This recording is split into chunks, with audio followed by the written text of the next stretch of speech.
today I wanted to discuss beliefs.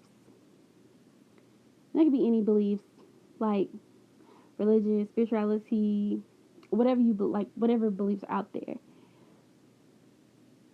I do believe in a God. I do believe that there is a higher power. I don't really too much care for the universe talk, but I'm not against people that do believe in that and do speak that. Me personally, I don't.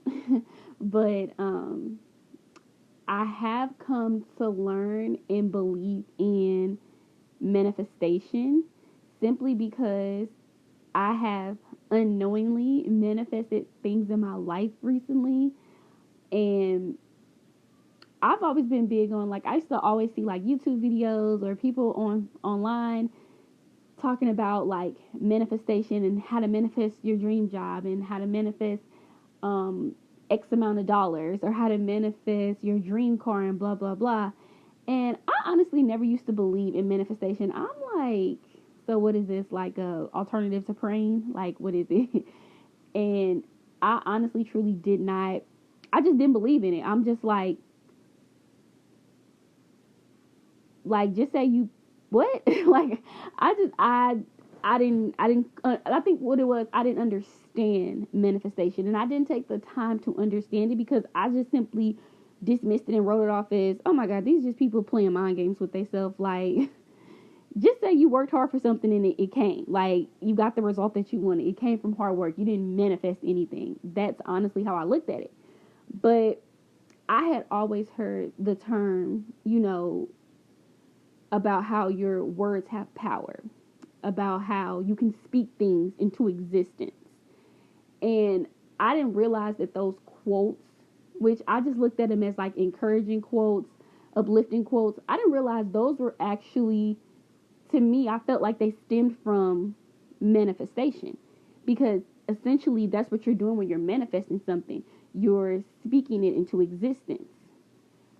And like I said, I didn't believe in it. I just felt like people was lying or people were just playing mind games with themselves or tricking themselves into believing that they manifested something when they really just set a goal, worked towards it, and they were able to accomplish it. That's how I looked at it. I was like, ain't no such thing as manifestation. Like, y'all crazy.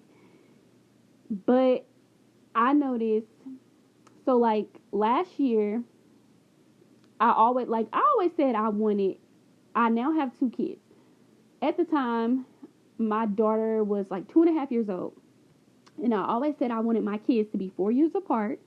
And I said, I wanted a son. I was telling everybody this, everybody that knows me, everybody that's around me. I kept telling people this. I'm like, I'm going to have a son. I'm having a son. I would tell my mom all the time, like, get ready for your grandson because he come in 2020.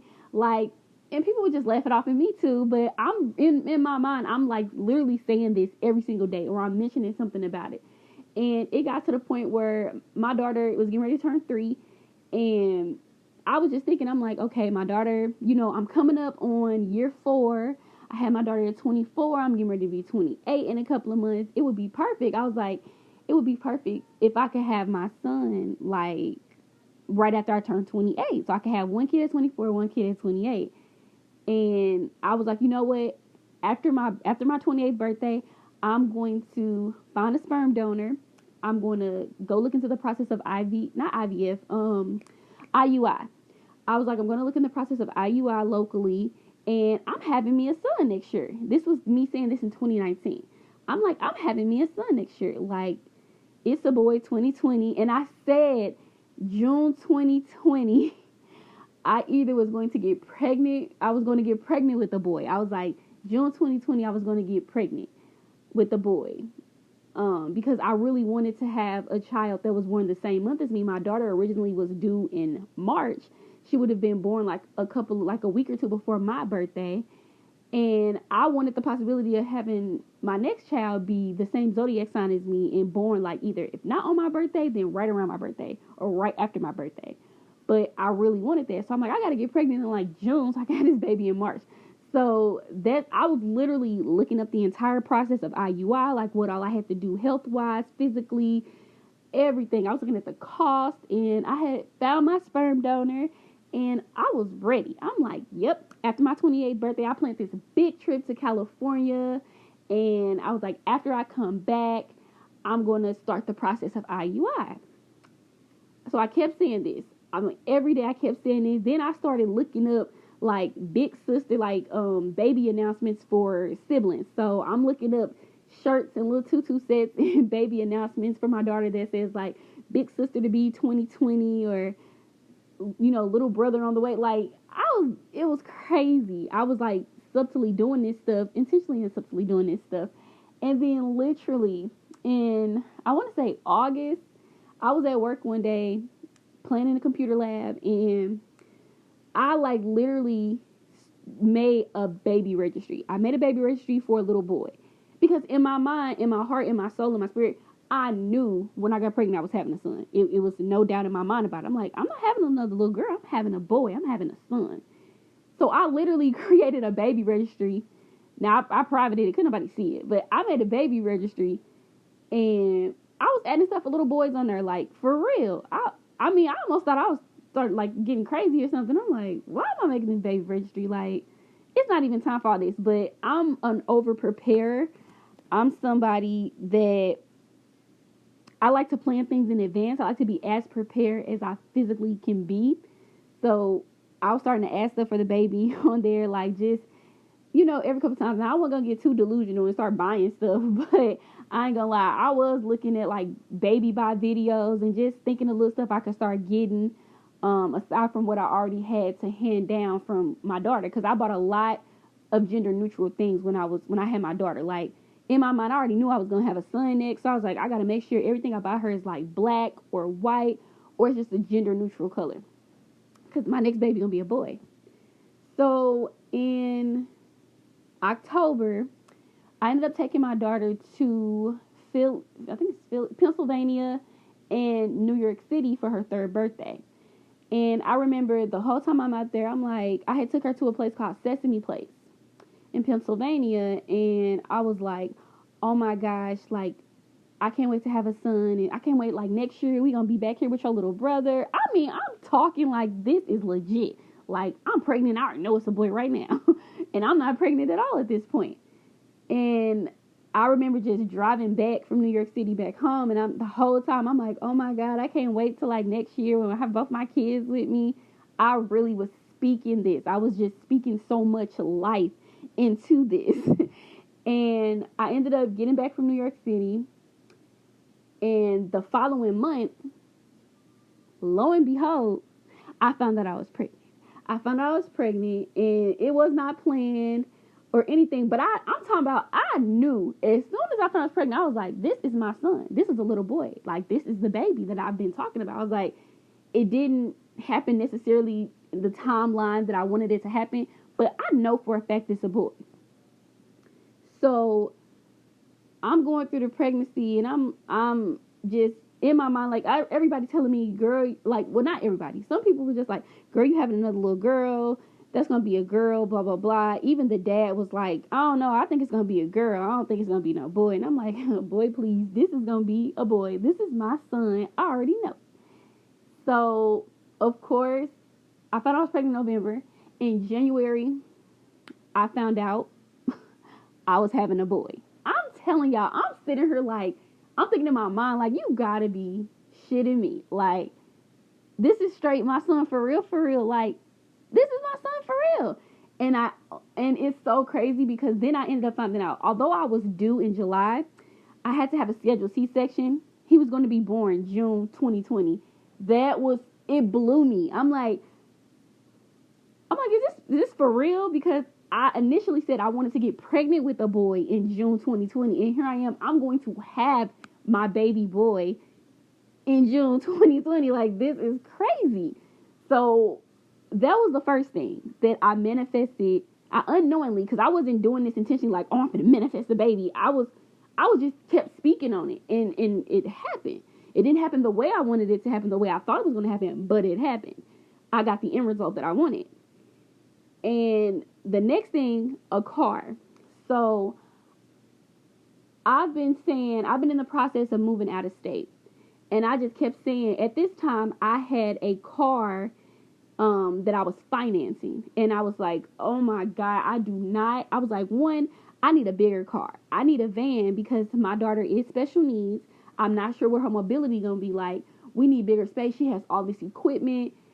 This little bitty car not going to get it. Like, and anybody that knows me knows I always drive like large SUVs, like expeditions, like explorers. That's me. I always drive SUVs. This was like my second time having a small car, especially since I had a child. So we had completely downsized. I had to get a brand new car, and it was tiny. It was like a little Pontiac vibe. It was cute, and I liked it, and it was great on gas, but it was too small for me at the time. It was too small, period, whether I had a second baby or not, because, like I said, my daughter, special needs. I was like, I want to make sure, I want to be as prepared and just plan in advance as much as I can, and already have a vehicle that can be basically converted into a handicap accessible vehicle for her in case she needs it. And I was like, I need a van. And I already knew the type of van I wanted. I was like, I need a Dodge Grand Caravan. I need that. There were certain features and things that I wanted as well, but my whole end goal was I need a Dodge Grand Caravan. I started saying this at the beginning of 2020. So in January of 2020, I kept saying this. I still had my Pontiac vibe. I was making my payments on it, which I absolutely hated. I just don't like car notes. I hate it. I like to buy my cars cash if I can, because I hate having car notes. So I just kept saying this. I was like, yeah, I need this Dodge Grand Caravan. I said, before I move, I need this Dodge Grand Caravan for my baby, for me and my baby. And then on top of that, now I found out I'm having a second baby, a little boy. We're going to need more space. So I just kept saying it. And I was like, I would like joke around and be like, I can't, I wish I could just get this car back. I hate this. I didn't say I hated the car, but I was just like, I hate how small the car is. I wish I could get this car back. Da da da da. And then moving out of town, I was like, I am not moving out of town with a car note. Period. I'm like, I'm gonna work my butt off, work as many jobs as I need to, do as many little side gigs, side hustles as I need to, so that I can pay off this car by the end of the year. So that when it's time for me to move out of state, I don't have a car note, and then I'm going to turn around and I'm going to purchase me a cash car, a van, that Dodge Caravan that I want. I'm going to purchase that, and no car note or anything, and I'm going to have the car I want, and also have like this little bit car too. But that was my goal. My goal was to work, pay off this car, not have a car note by the end of the year, so that I can move out of state without that expense, without that bill.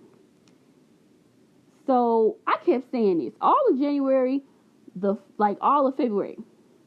On February 20, I think it was the 29th. I think this year it was leap year. I want to say it was.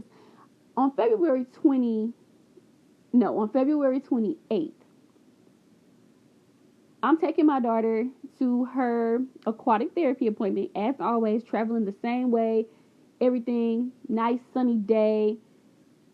Next thing I know, somebody, boom, hits me on hits it on my daughter's side. The impact was on my daughter's side. Now, mind you, my little bitty car little, so this person hit me like a motherfucker. So I then swerved down the street. Luckily, I was able to control the vehicle and not get going to oncoming traffic, but I was able to get myself to the shoulder of the road. Luckily, I was in one of the furthest lanes closest to the shoulder of the road, so I was able to go over there. So my car didn't even look bad. It really didn't. All it had was a little scratch on the passenger door side, and it was like a little bit bent in, but you could barely tell anything was wrong with it. Like, it had no other like cosmetic damages to it. So I ended up going through, and it was such a quick process. I ended up going through the process, filed the police report, exchanged everything, contacted my insurance, got the other driver's insurance. Clearly the other driver was at fault. And then my insurance comes out to assess the damage. So I'm like, oh, goodness. Okay, I can't wait to get that little area fixed, but it's cool. Why did my insurance company total my car?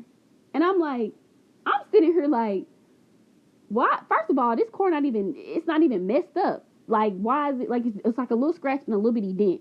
why y'all totaling my car out? Like, I was so confused because at that point, this was my only means of transportation. My daughter has 1,000,001 weekly appointments. I'm like, I can't be without a car. Like, what's going on?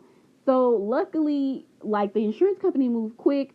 They totaled out my vehicle. I was able to get a pretty nice estimate for the car. And then the other driver's insurance, because they were at fault and I fought it, they paid me out, for the value of my car. All of that happened. My car, me getting hit, car getting totaled, me getting a check for that. On top of checks just for the fact that, I did have to take my daughter to the ER and everything. She was okay. But we got all those payments, got all those settlements back. So then I'm like, okay, now I got to go find me a car. And I got to find one quick because, my daughter has 1,000,001 appointments. I cannot be without a car. And there's nobody that's able, and I wouldn't want to rely on nobody to make sure she gets to these appointments.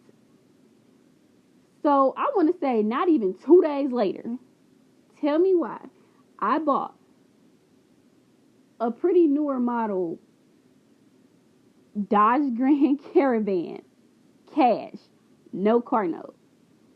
I'm like, bruh, this is the second thing in like a matter of 6 months almost that I have spoken to life, that I have basically like I manifested. And then when I really sat back and thought about it, I'm like, wow, like that shit's real. Like manifestation is dead ass real. Like it is crazy how it's true. Like how much power words have, how you really can speak things into existence, because I've witnessed this now 2 times in less than 6 months.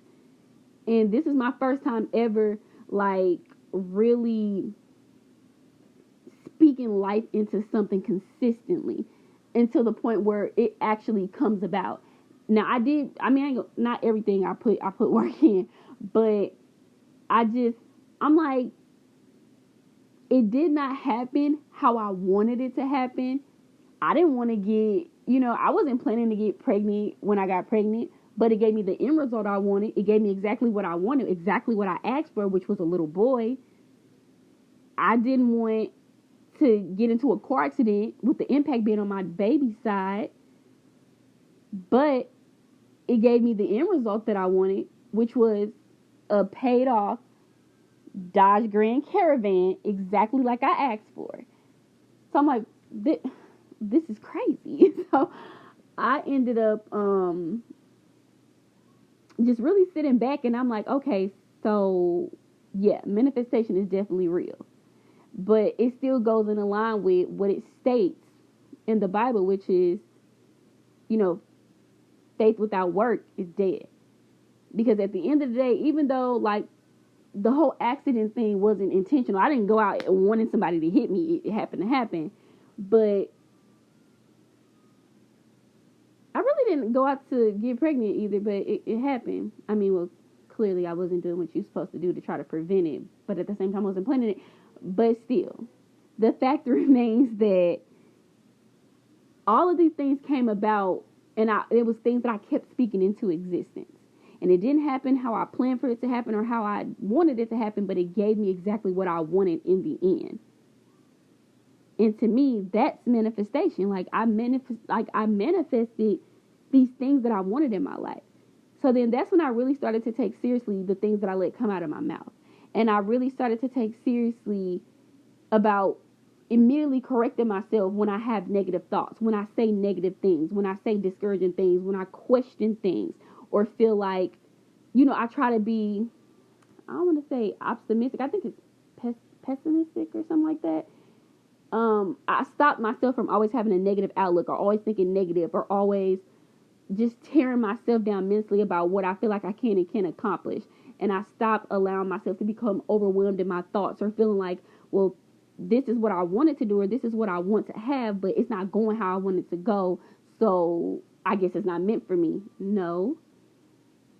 It's coming. It's just not going to come the way I think it's coming. It may not come the way I'm expecting it to come, but it's coming. So it definitely, those situations, that realization to me made me very, very, very, very, very conscious and way more aware of the things that I spoke, the things that I said. So now, every single day, I get up and I speak things that I want to see happen. I speak life into me and my children. I speak nothing but positive things over me and my children's life. Things that I want my daughter to accomplish, things that I want my son to accomplish, things that I want to accomplish. Every single morning, I'm speaking that. I'm stating it will be a good day. I'm stating it. I'm claiming it. Anything I come across, I just convert it into something positive. And I try my best. And I'm doing way better in not being discouraged when I don't get the immediate result that I'm looking for. And I'm understanding and learning like things just take time. And things may not happen how you want to happen, but it happens when it's supposed to, and it happens right on time. Now, one thing I don't believe in, and I don't really get into, is like psychics and like Ouija boards and tarot card readings. Me personally, I don't believe in it. I don't feel like I can go to somebody, a regular person like me, an average person, and they can tell me my life. You can't tell me my future. You can't. I just like, it's almost like people feel like they're like prophets or something. Like I just cannot see myself seriously, like taking it serious. And some people do, and that's perfectly fine. That's okay if you believe in it and you truly feel like, psychics are that's legit. Me personally, I don't feel like anybody but God or whatever higher power is out there knows my future or knows the path that I'm gonna go down, or knows. Nobody knows. No regular person knows those types of things. That's just my personal belief. I don't believe in tarot cards because I don't feel like a card can tell me, once again, my future. I don't feel like I can pull a card and it's gonna be like, oh my God, am I gonna get this job that I want so bad? Pull the card. It says yes, I'm gonna get it. Like, I cannot sit here and allow a piece of paper to dictate or determine my life plans. Like, that's just me. Have I called myself? I never had tarot cards, but I ain't gonna lie. I was a big Degrassi watcher when I was little. And it was an episode on there in like the first season where the character Terry, she was experimenting with tarot cards, and me just being a little, bandwagon ass kid, I thought it was cool. And I'm like, oh my God, I want to give me some tarot cards. I never bought the tarot cards. I never got the tarot cards. But that would be the closest thing that I came into. And like I said, I didn't act on it. It was just like me being a kid, being influenced by a TV show that I was watching. But it was never personally something that I sought out. Like, I know people who are older, who are my age or older, or, young adults or stuff, who actually go talk to psychics, who go get readings from people. And that's just not something that I personally can do. That's just not something that I believe in. But no offense, no disrespect, and no hate to people who do. Everybody has their own beliefs, and if you feel like truly in your heart that, these things are giving you the answers that you need to help you remain peaceful and on the right path in your journey in life, by all means, go for it. But it's definitely not something for me. And I don't think, even though I kind of came into manifestation unintentionally, I honestly feel like that's probably the furthest I'll go. I don't see myself getting deeper into the spiritual world. Now, I am starting to get more aware and more educated about like energies and vibrations and things like that. But I don't think I'll ever get into like the crystals and all of that stuff. I don't see myself personally doing it because I feel like that needs to be a lifestyle. That's not something to do because it's trendy or because you see, some celebrity, acting in it. It has to be your way of life. It has to be legitimately your mindset and your outlook and your perspective. It cannot just be because that's what's in right now and that's what's trendy. This is the thing to do at this point. No. So I don't just hop on things because everybody else is doing it. But that is something that I'm coming into, which is energies. Because I do feel like people just have certain energies, and that is something that I'm digging deeper into, so that I can start making that a way of my life to be more protective and more aware of my energy and others' energies, and knowing what energies to allow, what energies to kind of stray away from. I am getting into that. But I just wanted to say that your words definitely have power. You can most definitely speak things into existence. And manifestation, in my opinion, is all but real.